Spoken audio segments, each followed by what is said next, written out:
Meu Senhor e meu Deus, creio firmemente que estás aqui, que me vês, que me ouves. Adoro-te com profunda reverência. Peço-te perdão dos meus pecados e graça para fazer com fruto este tempo de oração. Minha Mãe Imaculada, São José, meu Pai, Senhor, anjo da minha guarda, intercedei por mim. Bem, estamos no primeiro domingo da Quaresma e sempre no primeiro domingo da Quaresma, pois ouvimos o Evangelho relatar como o Espírito Santo levou Jesus para o deserto para ele ser tentado durante 40 dias e 40 noites, né? E que lá permaneceu sem comer nem beber. Daí a Quaresma serem 40 dias que nos preparamos para, que estamos a viver, né? Desde a passada quarta-feira de cinzas. E o Evangelho que vamos ouvir este domingo é muito curto, porque é a versão de São Marcos, diz simplesmente que o Espírito Santo impeliu Jesus para o deserto e que ele era tentado por Satanás e depois começa, não relata as tentações, como faz Mateus, como faz Lucas, e depois começa a sua pregação na vida pública. Jesus começa por dizer: arrependei-vos e acreditai no Evangelho. E pensava usar para estes 10 minutos a mensagem que o Papa escreveu para a Quaresma deste ano, que é uma mensagem que tem por título Através do deserto, Deus guia-nos para a liberdade.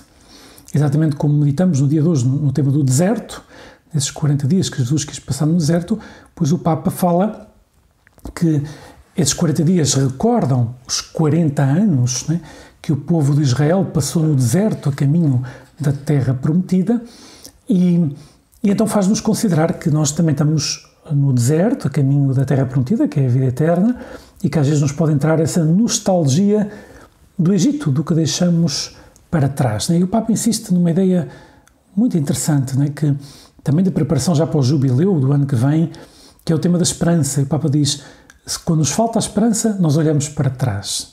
Nós olhamos para trás. O Papa não usa esta imagem, mas, ou melhor, este acontecimento, mas nós podemos lembrar-nos dessa passagem da Sagrada Escritura, do Antigo Testamento, da mulher de Lot, né? Que olha para trás e converte-se numa estátua de sal. Né? Deus não quer que olhemos para trás. Deus quer que olhemos para trás só para agradecer, mas que tenhamos os olhos postos à nossa frente, ou seja, na vida eterna que está à nossa espera, na terra prometida.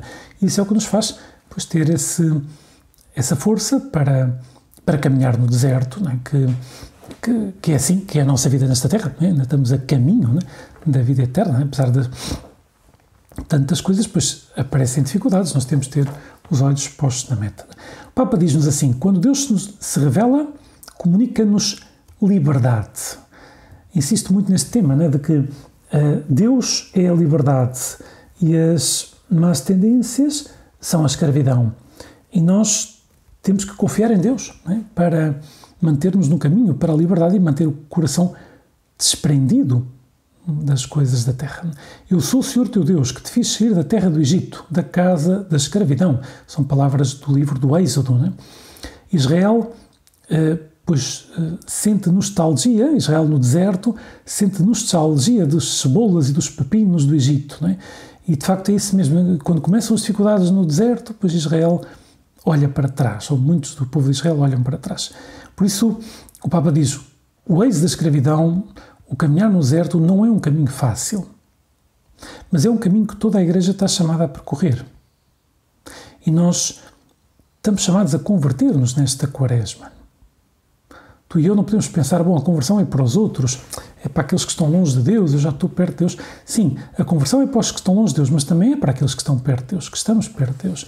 Porque podemos estar mais perto, porque às vezes estamos como o irmão mais velho da parábola do filho pródigo, não estamos como Deus quer. E todos nós temos que converter-nos, e é tão bonito que a insistência da Igreja dizer que convida todos à conversão neste tempo da Quaresma, para que ninguém diga no final da vida que não teve tempo para a penitência, não teve tempo para a conversão, não teve tempo para mudar de vida. Pois este é o tempo oportuno. Este é o tempo oportuno. Não é?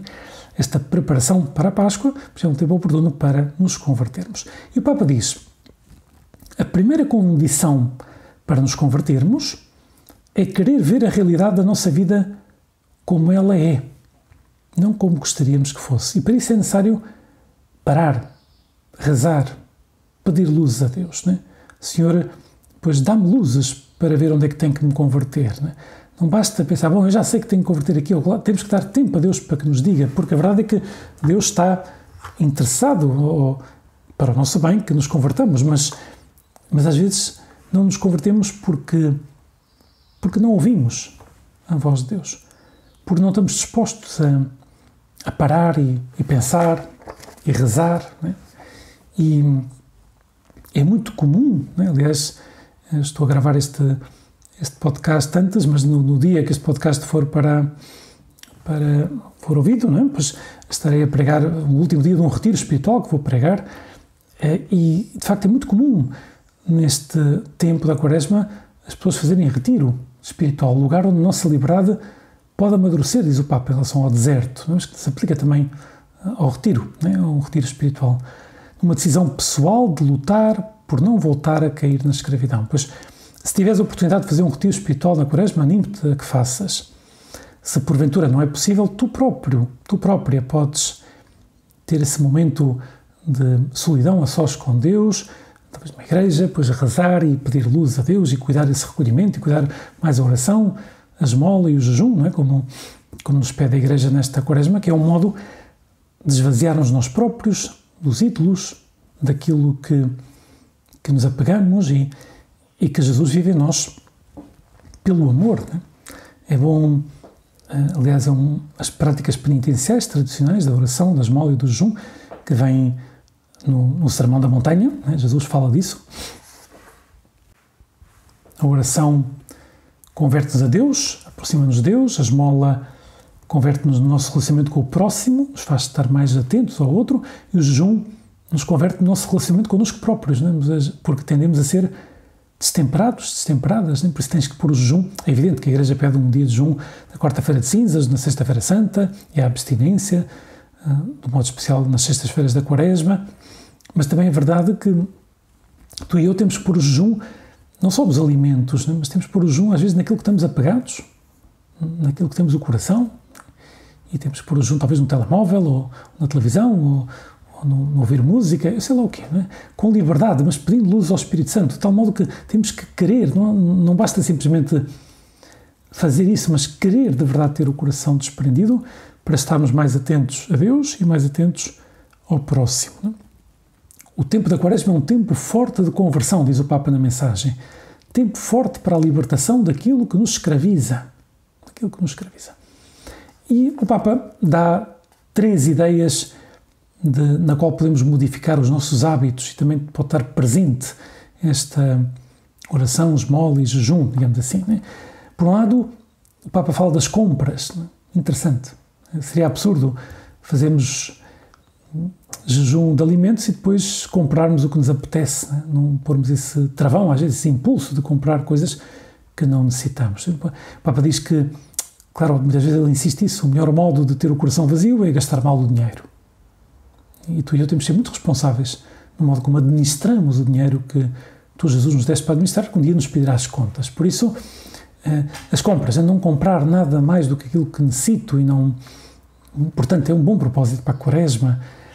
O cuidado da criação dos outros é outro ponto, né? Esse cuidado da casa comum, que às vezes essa falta de cuidado procede do egoísmo. Já não digo que não atiramos um papel para o chão, evidentemente, mais do que o pecado, uma falta de civismo, não é? Mas, evidentemente, e pode ser um pecado também, não é? O sujar aquilo que está limpo, mas esse cuidar dos outros, não é? O não cuidar, pois, termos esse respeito, não é? Pela criação, Laudato Si, essa encíclica que o Papa escreveu, não é? E não é uma ecologia somente da natureza, é uma ecologia humana também, né? Esse cuidado dos relacionamentos aí em casa, por exemplo, o facto de convivermos uns com os outros, de ajudarmos uns aos outros, né? Esse é cuidado. E depois a inclusão daquele que é desprezado. O Papa fala-nos disso. Eu deixo alguém de fora, assim, no meu coração, eu consinto em pensamentos críticos em relação a esta pessoa, aquela outra, pois aí está um bom momento a Quaresma para lutarmos nisso, né? E para Jesus, que eu vejo esta pessoa como filho de Deus, como filha de Deus, que é, pode estar muito longe de ti, pode estar muito enganado, né? Só tu sabes, mas eu não posso deixar de olhá-la como aquilo que é filho, filha de Deus, né? E depois o Papa termina citando umas palavras que nos dirigiu em Lisboa, né? Foi exatamente na Jornada Mundial da Juventude, foi no discurso que fez aos universitários depois no dia 3 de agosto de 2023, ali na Universidade Católica, e o Papa diz o seguinte: procurai e arriscai, abraçai o risco, coragem, não estamos numa agonia, estamos num parto. Interessante isto, não é? Depois da origem, não é? Depois nós temos fé em Deus, mas Deus tirará das dificuldades, depois impulso e as coisas melhorarão, etc. Por temos de ter essa fé, essa esperança segura, não é? Coragem da conversão, da saída da escravidão. O Papa insiste neste tema da coragem, de arriscar, de lançar-nos para a frente. Depois tem um bom lema que nos disse aqui em Lisboa e que nos pede a cada um de nós, pois que nesta quaresma também nos atiremos para a frente. Tínhamos esse desejo, de facto, de convertermos. Né? Deixemos esses propósitos nas mãos de Nossa Senhora. Maria nos ajudará a convertermos nesta quaresma. Dou-te graças, meu Deus, pelos bons propósitos, afetos e inspirações que me comunicaste nesta meditação. Peço-te ajuda para os pôr em prática. Minha Mãe Imaculada, São José, meu Pai e Senhor, anjo da minha guarda, intercedei por mim.